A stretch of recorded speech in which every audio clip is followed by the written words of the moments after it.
685 billion parameters, a 128,000 token memory, benchmark score surpassing Claude Opus 4, and costs 68 times lower than GPT-5. DeepSeek V3.1 just shattered expectations. DeepSeek V3.1 did not arrive with a thunderclap of marketing, nor did it come wrapped in glossy announcements and staged demos.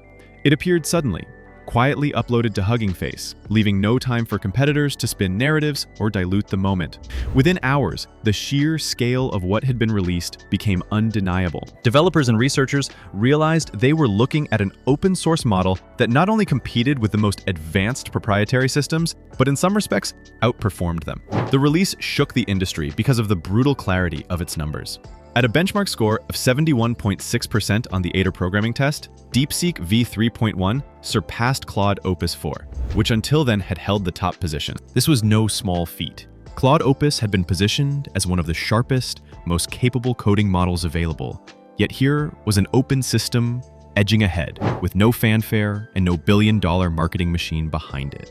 Developers shared screenshots and comparisons at lightning speed, and the news spread like wildfire across online forums and professional communities. The shock deepened when enterprises began calculating cost implications. A single coding task that could cost $70 on a closed API system now cost only about $1 using V3.1. For startups and companies that run thousands of such operations daily, the savings were transformational. It was the kind of disruption that could reset entire corporate budgets, forcing CFOs and CTOs to reevaluate where their money was going and why. The conclusion many reached was that the old model of paying premium rates for access to intelligence was suddenly under siege. Beyond economics, the scale of the model drew attention. With 685 billion parameters, V3.1 was already in rarefied company. But the 128,000 token context window pushed it into another category altogether. It meant the model could handle vast amounts of information at once, something only a handful of other systems had ever attempted. To put that in perspective, in Chinese text, this equaled roughly 100 to 160,000 characters, about 1/6 the length of the epic novel A Dream of Red Mansions. No one realistically expected the system to chew through something that massive without trade-offs. Yet, early tests showed it could process about 1/10 of such input with surprising fluency and speed. And speed was another revelation. Reasoning-heavy models traditionally slowed to a crawl when faced with complex tasks. V3.1 broke that pattern. It responded with almost instant clarity, tearing through prompts that would bog down other systems. Developers who tested it noticed immediately that something fundamental had changed. This was not simply a matter of throwing more compute at the problem or scaling parameters blindly.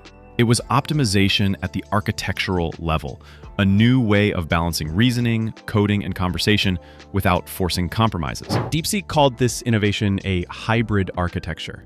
That phrase might sound familiar because others had tried hybrid designs before, usually with disappointing results. Previous models that attempted to juggle reasoning, chatting, and coding often became mediocre across all categories. DeepSeek V3.1 was the first time those elements felt seamlessly integrated, rather than awkwardly stitched together. The older R1 line that was dedicated purely to reasoning was retired, with all functions consolidated under a single flagship system. No more fragmented model families, no more forcing users to choose between one specialized option or another.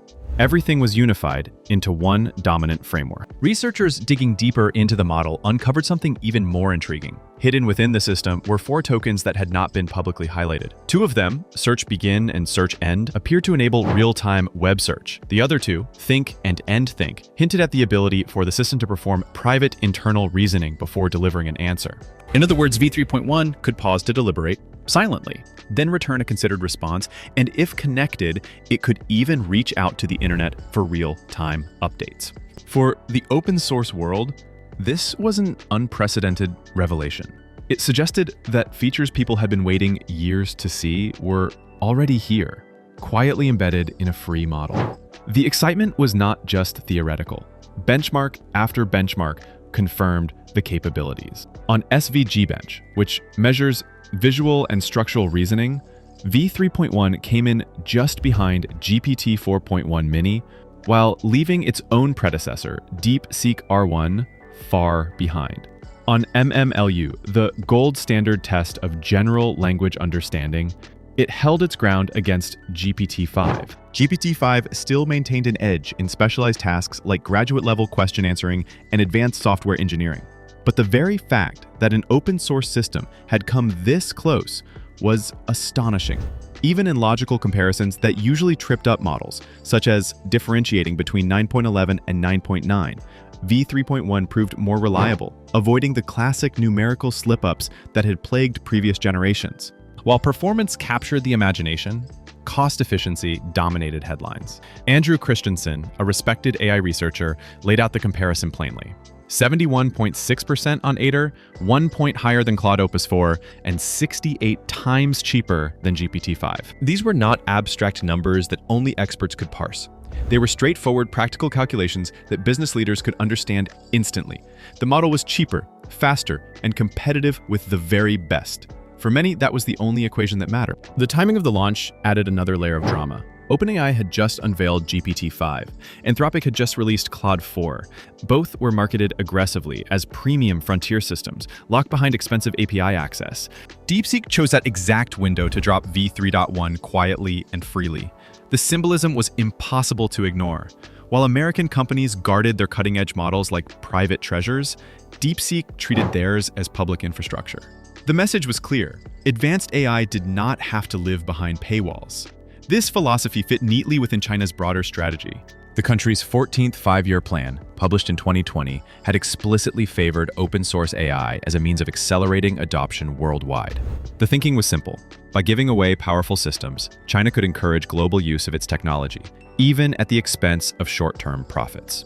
V3.1 was a perfect expression of that strategy. The results were immediate. Within hours of release, the model was trending on Hugging Face, climbing into the top 5 most popular downloads and dominating discussion across the developer ecosystem. Community reactions poured in. Hugging Face's head of product, Victor Mustar, tweeted that open source AI had reached its peak, pointing directly at DeepSeek V3.1. On Reddit, developers noticed subtle but important changes. The Think button from earlier versions had vanished. Outputs were longer, richer, and more detailed. Benchmarks were stronger than expected. Even before DeepSeek published its official model card, V3.1 was already being hailed as a milestone release worldwide. This was not the first time DeepSeek rattled the industry. Back in January, when they unveiled the original V3, they shocked observers by revealing the training cost. It had only taken about $5.6 million, using roughly 2,000 slower NVIDIA chips. That revelation exploded assumptions that frontier-level models required hundreds of millions to build. The fallout was immediate. NVIDIA's market cap dropped by $600 billion in a single day. The shockwaves reverberated so strongly that some governments moved quickly to restrict use of the DeepSeek chatbot, fearing that user data might flow into Chinese servers. But V3.1 was different. This was not a chatbot. This was a full open source model available to anyone who wanted to use it. The economics were brutal for competitors. Traditional AI development relied on heavy investments in infrastructure, compliance, and talent, all of which had to be recouped through high API pricing. DeepSeek blew that model apart by simply giving away frontier-level performance. The comparison to Linux was immediate and obvious. Once a free alternative becomes good enough, paying for the closed option looks increasingly unnecessary. Of course, there were limits. The full model weighed in at nearly 700 gigabytes, far too large for most people to run locally. But this limitation barely slowed momentum because cloud providers immediately began preparing hosted versions. The barrier of size, once considered a major obstacle, was quickly neutralized. Enterprises soon faced an unavoidable question. Why continue paying premium prices for closed systems when an open-source frontier model sat freely available, waiting to be deployed? DeepSeek's community swelled almost overnight. More than 80,000 members joined its official channels, fueling a feedback loop of excitement, adoption, and further experimentation. Predictions from researchers like Tertax is that DeepSeek would eventually collapse its multiple product lines into one consolidated model proved accurate. With V3.1, that consolidation became reality. The momentum showed no signs of slowing. And the impact extended far beyond technical benchmarks.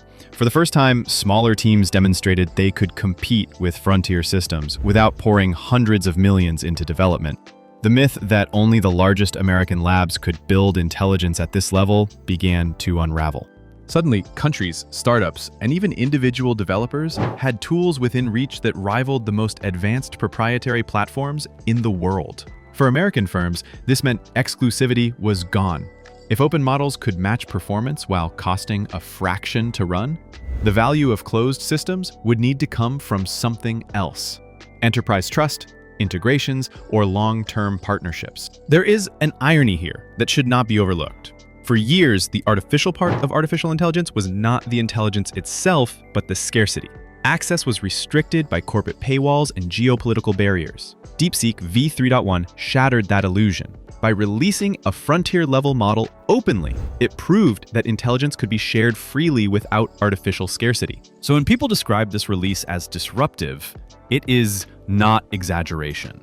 With 685 billion parameters, a 128,000 token context window, benchmark scores surpassing Claude Opus 4, and costs that make closed models look outdated, DeepSeek effectively reset the expectations of what open source AI could be. If this is merely a stepping stone on the road to V4, the real shockwaves have yet to arrive. DeepSeek V3.2 is not just another AI release, it is a statement of philosophy, a demonstration that the future of intelligence may not belong exclusively to billion-dollar corporations in Silicon Valley.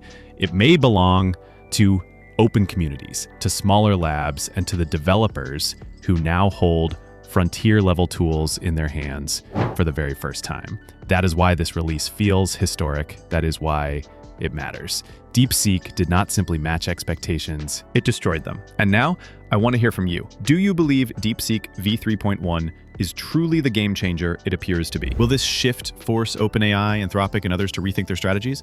Or do you think the hype will fade once the initial buzz settles? Share your thoughts in the comments below. If you found this breakdown insightful, don't forget to hit that like button. It really helps support the channel and pushes this content to more curious minds like you. And if you want to stay updated on every twist and turn in the world of AI, make sure to subscribe and turn on notifications. This is just the beginning, and you won't want to miss what's coming next.